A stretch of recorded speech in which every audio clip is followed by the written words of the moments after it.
एक निम्बार्क संप्रदाय के संत थे, उनका नाम था श्री गोपाल दास जी महाराज।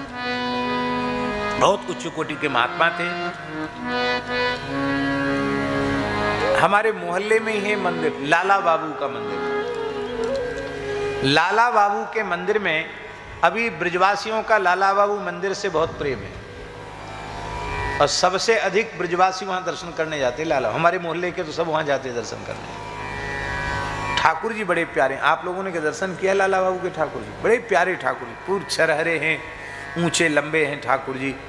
कहते लाला बाबू ने जब प्राण प्रतिष्ठा कराई तो ब्राह्मणों से कहा कि दक्षिणा तुम जितनी चाहो उतनी लो, पर प्राण प्रतिष्ठा के बाद ठाकुर जी की श्वास चलना चाहिए। तो ठाकुर जी की छाती पर धोंकनी चल रही थी, ठाकुर जी की श्वास चल रही थी। ऐसे बड़े प्यारे ठाकुर जी। तो वहां लाला बाबू के यहाँ श्री गोपाल दास जी निम्बार्क संप्रदाय के संत थे। वो नित्य श्री भक्तमाल की कथा कहते थे, भक्त चरित्र रोज सुनाते थे। और उस समय जो है लाला बाबू मंदिर के मैनेजर थे हंसराय जी। वो लखनऊ के निवासी थे और बिहारीपुरा है वृंदावन में, बिहारीपुरा में सपत्नीक रहते थे और मैनेजर का पद संभालते थे। लाला बाबू मंदिर का सारा काम देखते थे। कभी चले भी जाते थे बाहर। उनकी पत्नी बड़ी रईस थी और खूब आभूषण से सजी धजी रहती थी। उन्होंने अपने घर के नौकर से सुना कि बाबा हंसदास जी बहुत अच्छी कथा कहते हैं। और ज़्यादा सत्संग में उनकी बहुत रुचि नहीं थी, लेकिन बहुत संत अच्छी कथा कहते हैं, बहुत से ब्रजवासी जाके सुनते हैं, तमाम साधु भी पहुंचते हैं सुनने के लिए। तो मैं भी अब यहीं वृंदावन में हूँ ही तो कथा सुने आऊँ। तो बिहारीपुरा से हंसराय जी की पत्नी कथा सुने। कथा का कायदा यह है कि कथा आरंभ होने के पहले आना चाहिए। अब वो कथा कुछ हो जाती उसके बाद तो वो आती सज धज के।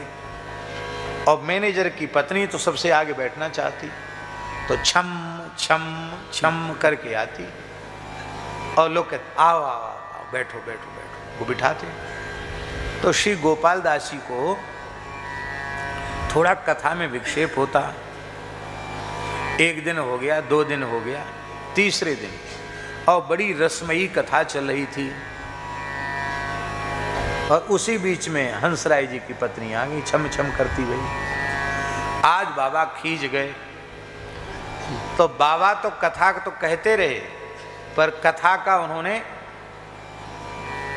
क्या कहना चाहिए उसको, घुमा दी बात, प्रसंग घुमा दिया। ये सब वक्ताओं को कला होती है, कब क्या कहना है वो कह देते हैं। तो गोपाल दास जी महाराज ने कथा को घुमा फिरा के कहा कि गहने बेचो, क्या कहा, गहने बेचो साधु जिमावो, यह तन दुख को भाड़ो। गहने बेचो साधु जिमावो, यह तन दुख को भाड़ो। यहाँ तक तो ठीक है। आगे जो बात कही बड़ी विचित्र। जन्म जन्म तू गदहिया हुई है, राम भजो। जन्म जन्म तू गदहिया हुई है, राम भज। लेकिन धन्य है हंसराय जी की पत्नी, उनको बात लग गई। अब वो समझ गई कि ये कथा जो घूम के आई है वो हमारे ऊपर ही कथा आज की आई है। तत्काल उन्होंने अपने सारे आभूषण उतारकर बाबा के सामने रख दिए और कहा आपने मेरे नेत्र खोल दिए, अब मेरे पास जो रखा है वो भी यहीं सब भेज दिया। और कहा आपकी आज्ञा सरोधार्य है, गहनों बेचो साधु जिमावो।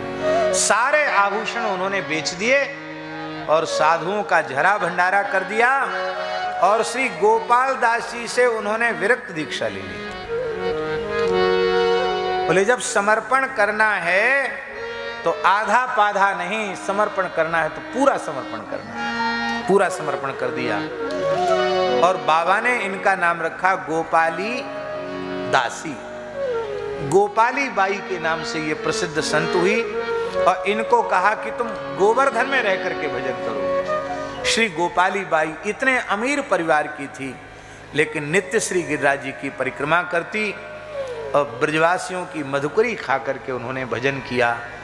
धन का और किसी संसार के न तो धन का आश्रय रखा न व्यक्ति का आश्रय रखा। और इतना ही नहीं,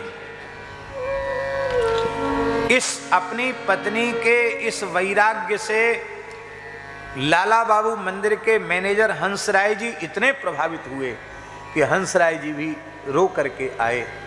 बोले आपने उस पर तो कृपा कर दी जिसके बारे में हम कभी सोचते नहीं थे। अब वो परम वैराग्य पूर्ण रहनी से रह के गिरिराज जी में भजन कर रही है, अब मेरे ऊपर कब कृपा होगी? मैं भी आपकी शरण में हूँ, मेरे ऊपर कृपा करो।